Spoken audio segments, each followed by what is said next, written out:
একটু কি বললো আমাকে একটু বলো, আমি শুনতে পাইনি তো। গুড মর্নিং সোনা। এই দেখো আমাদের সোনা বাবা ঘুম দিয়ে উঠে গেছে। সবাইকে গুড মর্নিং বলে দাও। Good morning.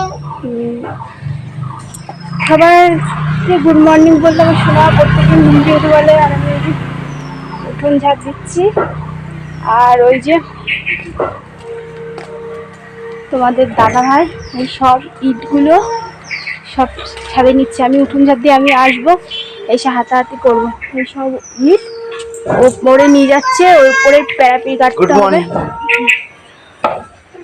আমি এই উঠোন ঝাড় দিয়ে এসে সব বাসন মাজলাম, ঘর মুছলাম। কি হয়েছে বাবু?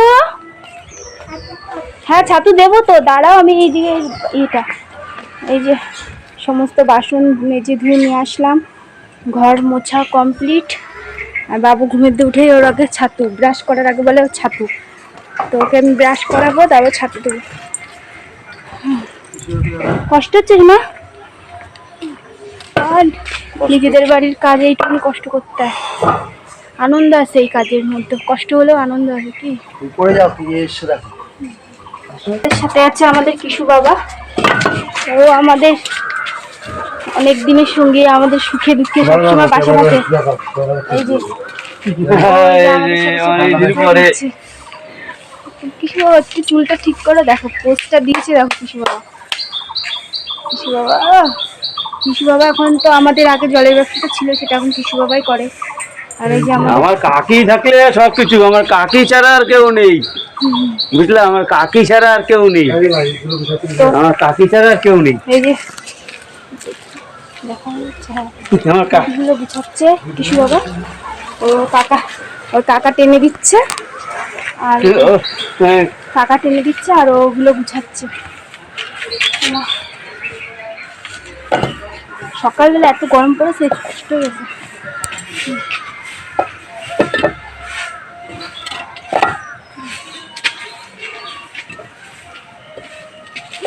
সোনা তো ছাদে চলে এসেছিস। আর দেখো এই যে এখানে তো আমি এখানে থাকি না, জল সবসময়। এর জন্য কি করেছি, গামলার মধ্যে জল দিয়ে এই গাছগুলোকে এরকম ভাবে রেখে দিচ্ছি। নিচ থেকে একটু জল পাবে আর গাছগুলো ভালো থাকবে। এই জন্য এই গামলার মধ্যে করে এরকম করে রেখে দিচ্ছি। তারপরে আমি যখন আবার এই ঘরে আসবো, তখন আবার সুন্দর করে পরিষ্কার করে আর একটা টবে এটা লাগাবো। এরকম আর একটা টব কিনবো। দেখি আজকে যাই যদি ভাবরার দিকে, বাজারের দিকে, তো এরকম একটা কিনবো, কিনে এই গাছটাকে এখানে লাগাবো আর একটা দুটো গাছ বসাবো সুন্দর দেখে।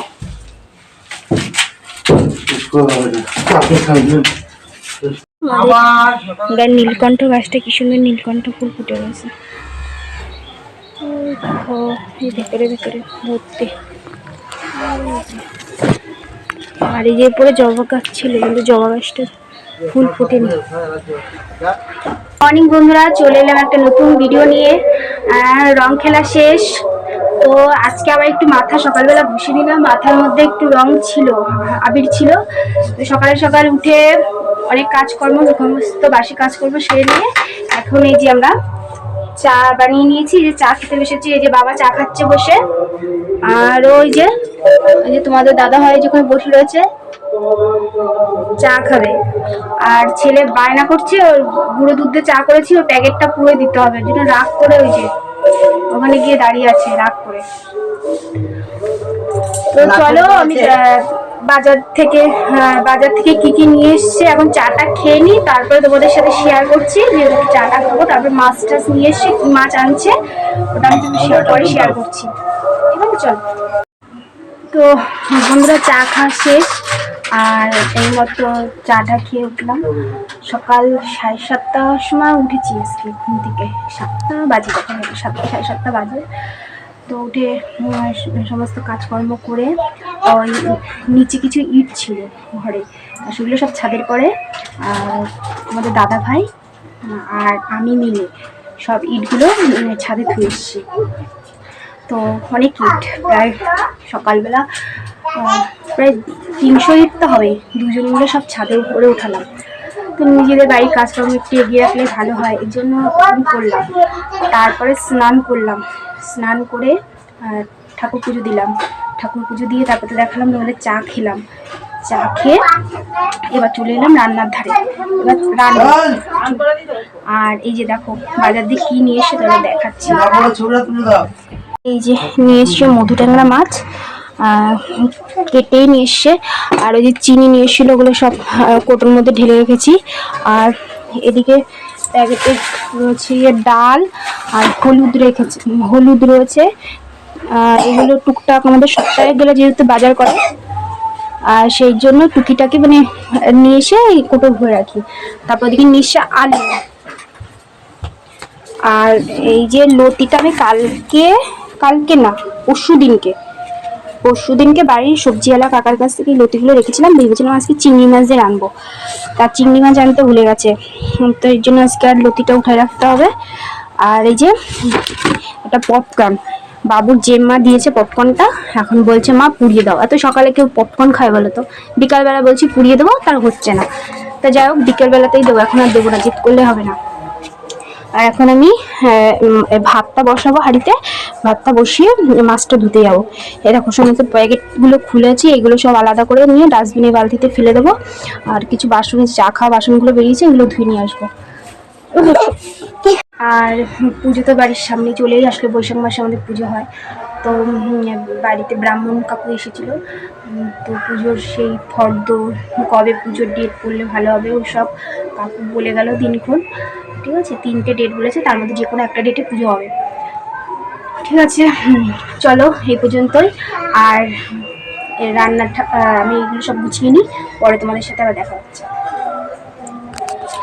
এই মতো বৌদি এলো, বৌদি এসে এই যে টিফিন কারি করে একটু মাংসের তরকারি। কালকে বাবা বাড়িতে মাংস নিয়ে এসেছিল অনেক, তোমরা তো দেখলে দুপুরবেলা আমরা ঘুরতে গিয়ে ওখানেই চাউমিন মোমো এই খাওয়া দাওয়া করলাম, মিষ্টি টিষ্টি। তো বাড়িতে আর ভাত খাওয়া হয়নি, তো অনেক তরকারি ছিল, বাবা অনেক মাংস এনেছিল, তা সেরকম খাওয়া হয়নি। তা বাবা আবার ওগুলো সব জাল দিয়ে আমাদের বাড়িতে, তোমাদের বললাম পাশে, বেশি দূর না, তো এবার বৌদি এসে দিয়ে গেল। তা সকালবেলা এই ভাতটা নামলে ভাত দিয়ে আর এই মাংস তরকারিটা দিয়ে আমরা সকালে খাওয়া দাওয়াটা করে নেবো। আর তারপরে মাছটা রান্না করে তারপরে হবে দুপুর খাওয়া দাওয়া। আর দেখি কি রান্না করি, তারপরে ডিসাইড করছি। ঠিক আছে, চলো তাহলে আবার দেখা হচ্ছে। আর এদিকে বাবু কার্টুন দেখছিল, হাতে ফোনটা নিয়ে আমি ইচ্ছি এই কান্না শুরু করে দিয়েছে। ঠিক আছে, তো চলো দেখা হচ্ছে পরে আবার। তো বন্ধুরা, আজকে আমি একটা জিনিস ট্রাই করলাম ফার্স্ট টাইম। আজকে আমি এর আগে যখন মধুটাঙ্গার মাছ আনতো, মাছটা তো খুব তেলে অয়েলি মাছ, তো কড়াইতে দিয়ে আমি 10 হাত দূরে চলে গেছি। আর তাও একদিনকে থালা দিয়ে ঢেকেছি, তো ঢাকার পরে এমন ফেটেছে বাবা, আমার হাতে ছিটকে চলে এসেছে। তো সেই জন্য আমি না ওই মাছটা আনলে পরেই ভয় থাকতাম, ভাজতে ভয় পেতাম। তো এনএস ফ্যামিলি মন্দিরাদির ভিডিও দেখি আমি একটু কন্টিনিউ, দেখতে একদিন দিদি মাছটা রান্না করছিল, অন্য একটা কি তেল নিয়ে, তখন ওকে বলেছিল মাছের সাথে যদি ময়দা মাখিয়ে রাখা বা আটা বা ময়দা মাখিয়ে মাছটাকে ভাজা যায় তাহলে ফাটে না। তো আজকে সেই টিপসটা আমি ফলো করলাম। দেখো এই যে মাছে ময়দা মাখিয়ে এই যে কড়াইতে দিয়ে দিয়েছি, তো সত্যিই ফাটলো না। তো থ্যাংক ইউ মন্দিরাদি, তোমার এটা আমার কাজে লেগে গেল। হয়তো অনেকেই জানো, কিন্তু আমার না জানা ছিল না। ঠিক আছে, তো থ্যাংক ইউ সো মাচ। আমার আর মাছ ধরতে ভয় লাগবে না। ঠিক আছে, তো চলো পরে আবার দেখা হচ্ছে। আর এদিকে দেখো দাদারা আবার নতুন ইট নিয়ে এসে রাখলো। এই ইটগুলো আমরা আবার সময় ফাঁকে পুজোকে উপরে তুলে রাখবো, তাহলে মিস্ত্রি দাদারা এসে গাঁথতে সুবিধা হবে। তো ফাইনালি আমার রান্নাটা কমপ্লিট হয়ে গেছে, মাছের ঝোলটা। তো চলো এবার আমরা সকালবেলা বাবুকে খাওয়াবো আর নিজে খাবো। ওই যে গাড়িতে বসে দেখতে পাচ্ছি, ওই যে গাড়িতে বসে কী চিন্তা ভাবনা করছে। আর আমি ওকেও খেতে দেবো। আর এখন তোমাদের মাছের ঝোলের ফাইনাল লুকটা দেখাবো। আর আমার শাশুড়ি মা বাড়ি নেই, তাই জন্য শ্বশুরমশাইকে 2 টুকরো মাছ দিয়ে ঝোল দিয়ে আসলাম। আর এখন আমরা খাবো। দেখো এই দেখো, এই যে মাছের ঝোলটা রান্না হয়ে গেছে।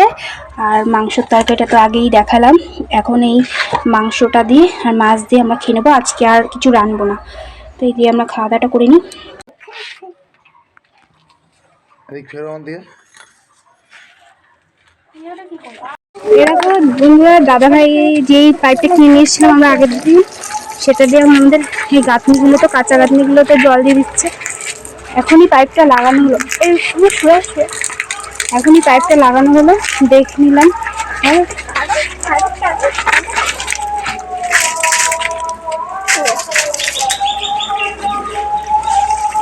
কি বলছে বাংলাদেশে চলে আসলেন? হ্যাঁ, চলে যাবো কাছে না।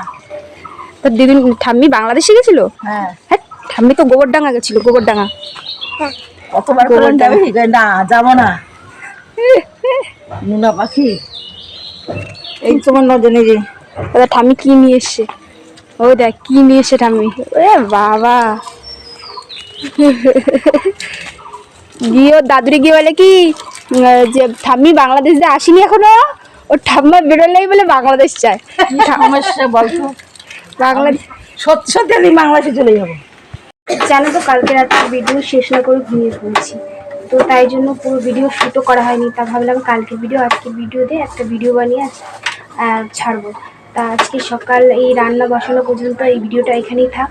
আবার পরের ভিডিওটা এর পরের থেকে শুরু করছি, রান্নাটা কি করলাম না করলাম। আর ওইদিকে দেখো মাম্মাম আজকে স্কুল যায়নি, মাম্মামের আজকে ম্যামের কাছে পরীক্ষা আছে, তা বাড়ি বসে পড়ছে। আর আমি এদিকে কোটা বাটা করে রান্না ঠান্না করে নিই, সেগুলো সব পরের ভিডিওতে তোমরা দেখতে পাবে। আর এই ভিডিওটা এখানে শেষ করছি, ততক্ষণে যেন সবাই ভালো থেকে সুস্থ থেকে দেখা হচ্ছে পরের ভিডিওতে।